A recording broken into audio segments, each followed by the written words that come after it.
Olá, seja muito bem-vindo ao maravilhoso mundo das plantas medicinais. Estamos iniciando mais um quadro aqui do nosso programa Que Planta é Essa?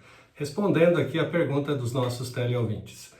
Nós estamos aqui com uma pergunta sobre a pariparoba, se a pariparoba tem efeitos antibióticos. Pariparoba ou Piper umbellatum, ela tem uma propriedade muito interessante descrita na medicina popular, que ela é utilizada então contra resfriados, para a proteção imunológica, mas fundamentalmente ela ainda tem propriedades adicionais que se referem ao sistema gastrointestinal. É um bom digestivo, é um bom controlador das funções do sistema gástrico e do sistema intestinal e, portanto, serve também para essas afecções relacionadas ao trato gastrointestinal.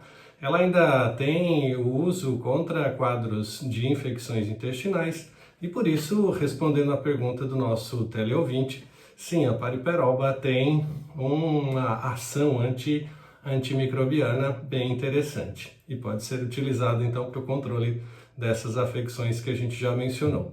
Foi validado então, através de experimentos científicos também, as propriedades relacionadas às ações anti-inflamatórias, analgésicas e também de controle do sistema digestório.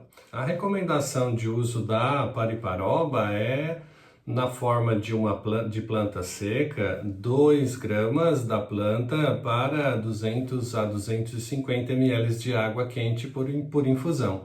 Normalmente essa é a dosagem atribuída, que se pode fazer uso dependendo da patologia que se está tratando. Se é um resfriado, normalmente se usa 2 a 3 vezes ao dia. Se é um processo digestório, pelo menos 1 hora antes do almoço e 1 hora antes da janta para regular o processo de digestão. E se é um tratamento para uso tópico, para aplicações então sobre as lesões infectadas, como as furunculoses, pode ser aplicada então depois de fazer uma higienização do local, permanecendo o unguento ou o emplastro sobre a lesão para garantir um efeito terapêutico adequado.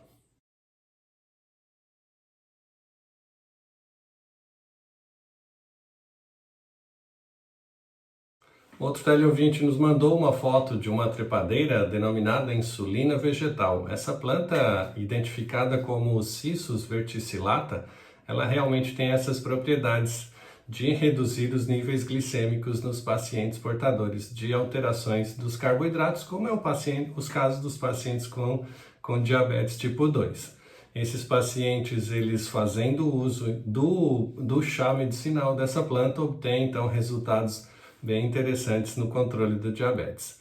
Essa planta também foi validada para outras aplicações terapêuticas, como a redução dos níveis de triglicerídeos e também dos níveis de colesterol LDL. Claro que a gente tem que tomar cuidado para que tenha um acompanhamento clínico adequado de um profissional para monitoramento desses efeitos e acompanhamento, obviamente, da evolução da doença. Mas é uma recomendação interessante para quem faz uso popular dessa planta no controle dos seus níveis de açúcar no sangue.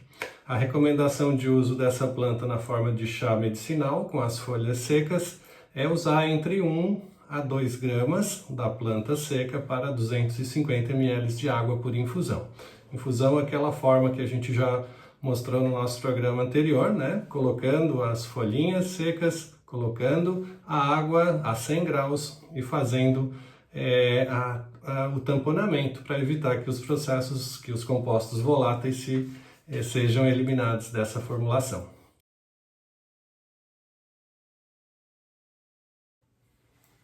O outro teleouvinte nos mandou uma foto de uma planta que nasceu espontaneamente no seu quintal e nós seguramente identificamos como uma espécie de ficus, e que essas espécies em geral têm atividades clínicas, farmacológicas e de uso popular bastante interessantes. Só que são mais de 800 espécies, então apenas dessas 800 espécies, 3 a 4 são medicinais. Então fica difícil de a gente recomendar o uso dessa planta com as abordagens terapêuticas que já foram atribuídas às outras espécies de ficus. Precisaríamos ter um estudo mais aprofundado para garantir que essa realmente é uma das espécies de ficus medicinais.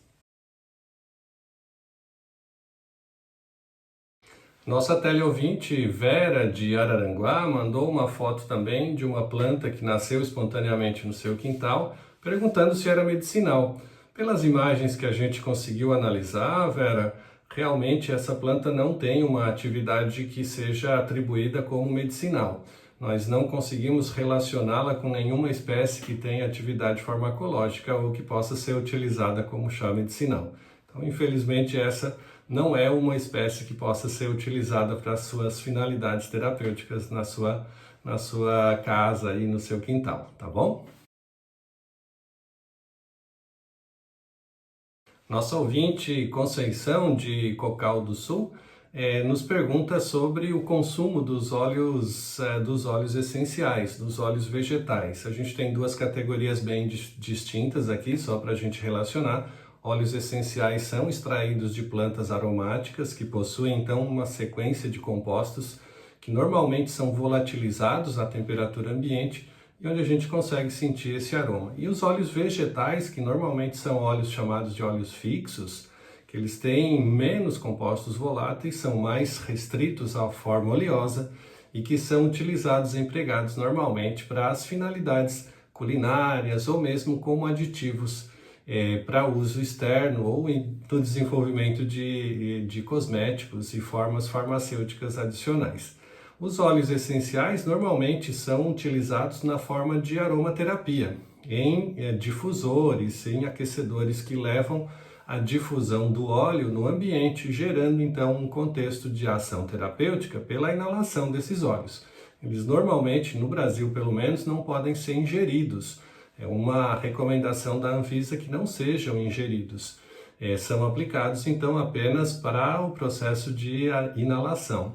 Já os óleos fixos, esses óleos podem ser sim óleo de gergelim, óleo de soja, óleo de semente de uva, podem ser empregados para o desenvolvimento de formulações cosméticas, aplicações tópicas ou mesmo para o processo culinário. E era isso por hoje. Nós vamos então esperar as suas próximas perguntas com as fotos, com seus vídeos, com seus comentários e as suas dúvidas para responder aqui cientificamente sobre o uso correto das plantas medicinais nesse maravilhoso universo que temos disponível na nossa natureza. Forte abraço, nos vemos no nosso próximo encontro. Até lá!